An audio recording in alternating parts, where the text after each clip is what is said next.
28th of March 2023. You guessed it, hit that subscribe button if you haven't. I'm going to give you a little story today of what I heard last night. Some of you won't believe it. Some of you be like, yep, that's the problem around here too. Some of y'all that watch my videos know I've been having issues with my back. Had to go back to the hospital last night, being told to come back.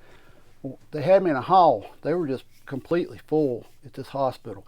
They had several people set up in the hall. And this one person was down from me a pretty good ways, but I could hear what was going on with him. He was sick. He was throwing up. It sounded like, well, I didn't pay much attention to it, but I could hear the doctor, about an hour later, it come in to release him, told him, you've got a stomach bug that's going around. It's a real bad virus. We're seeing a lot of it. I'm going to give you this, this, and this for it. And this person asked for pain medication. And it got me thinking. When they got up and left, I got a glimpse of them, And guys, this man was there to get pain medication. That's what he was there for, plain and simple. Because he got mad. He told him that he wasn't going to feel this, he wasn't going to feel that. He just wanted pain medication. He's hurting, which of course now it could be. I mean, I've heard stories of it. He could have had something wrong. Inside him, something could be bad wrong, right? But they done tests on him and didn't find nothing. That's the issue. These doctors nowadays are scared to treat patients because of things like that. After my spine surgery, they had me in pain management in a big city, right? I had to go over once a month, or actually more than that, because it's one of them deals where they would call you and you had to be there that day. They would count your medicine, drug test you, make sure you're taking your medicine, right? This was 2014, 15, right around in there.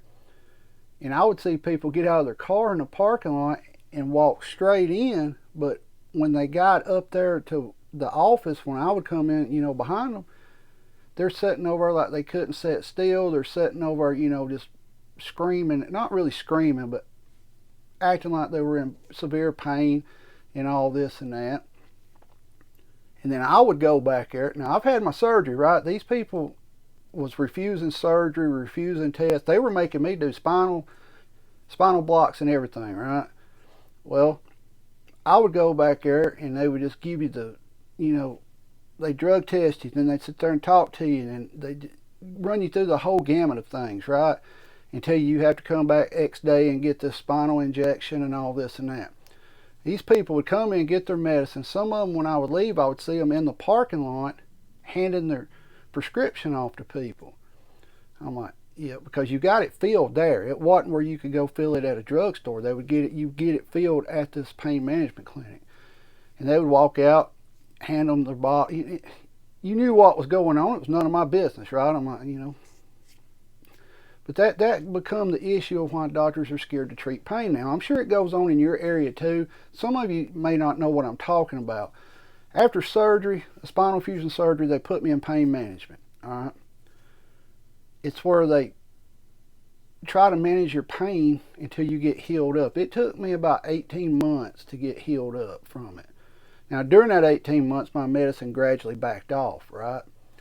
But that's the issue now. A doctor are in positions now where they don't trust people, I always said you can physically look at what's wrong with me, not hear, not if you see my body, you might be able to say, well, something's hurting them because of the way I walk or how hard it is to get up. But you got physical MRIs, x-rays, CT, you've got the proof here what you need to see, right? You've got the proof sitting right there. And my issue is, excuse me, there's a fly in here. They're wanting to put me back in pain management, and I don't really want to do it. I don't, because the spinal injections, they work for about 3 days on me. But here was the issue with the spinal injections. I don't know if they were actually working. They would give me a shot of 75 milligrams of Demerol after they did the spinal injection. Plus, I was on strong pain medication. I mean the strong stuff and all that, right? I always wondered if that stuff was just the shot they was giving me. The Demerol was wearing off in 2 or 3 days, and it was coming back the way it was, right? That the shot wasn't actually working. The spinal block wasn't working. It was just they dope you real strong, you know, and 3 days later it wears off, you know. I don't know. I'm torn on that, but you see it in your town. I'm sure you do. It's everywhere. You know, they call it, what is it, opioid pandemic, right?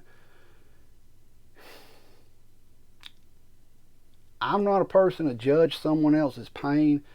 I mean, you know the type I'm talking about, right? You've seen them. You know, you've seen them with your own eyes. It's hard for a doctor to treat you, but that's another, when they start wanting to put you in pain management, and then you wind right back up where you started. And what I mean by that is, this needs surgery. We're not going to do it, right? We're going to put you in pain management. We're going to do X, Y, and Z to you. And then 6 weeks later, 6 months, or it's not 6 months later to a year, guess what? You're under the knife. You're having surgery. Because guess what? The pain management was just a crutch. And why was it a crutch? To get more money from you. To get more money out of your pocket. Plain and simple. A lot of insurances require you to go through that before you have surgery. Why? Money. Make more money, right? The doctors want more money. It's all about money at the end of the day. I was thankful enough to have a great doctor. For several years, he caught cancer and died. Man never dipped, smoked, drank, or nothing. Caught mouth cancer and died. You know, he worked with you. You know, he understood, we need to do this. You don't need to go see this person because they're not going to fix you. They're going. Them doctors are gone now. Now you have doctors that are afraid to treat you. You have doctors that all they want to do is just keep doing stuff to you to make money off of you. And then when you finally, they realize this ain't working, we need to do something else, right? It's ridiculous. It's absolutely ridiculous the way things are. If you look back, you know, doctors aren't the way they used to be. Especially since the pandemic. Your health care, more than likely, possibly, I don't know, but standards have lowered. You know, they're not, let's fix it. They're now like, let's just throw everything at it, right? I don't know. Pain management clinic, it's just a money racket. If you're in a pain management clinic, honestly, a lot of people may not know what they make you do. You have to sign a paper, and then, you know, let's say they tell you to take 2 a day, and you're having a bad day, right? And you have to take an extra one. They call you 3 days later, and you're a pill short, right? You get in trouble. That's how that works. You know, they don't want you to self-medicate. That's what it is. But it's a money racket, just like color code in court or drug court. It's a money racket, right? Guys, I don't know. I'm going to do another video here in a few minutes and give you an update on what's going on with my doctor and where we're going from there. But I don't know. I'm still thinking I'm done with doctors. I really am. Stay safe. Get prepped up. You know, if you got health problems, try to get them fixed. I know you're going to get the runaround more than likely, but try to get them fixed while it's available. You know, I don't know. I'm not going. I think I'm going to just say the heck with it and just give up on it myself. But stay safe, get prepped up. If you're still watching, hit that subscribe button.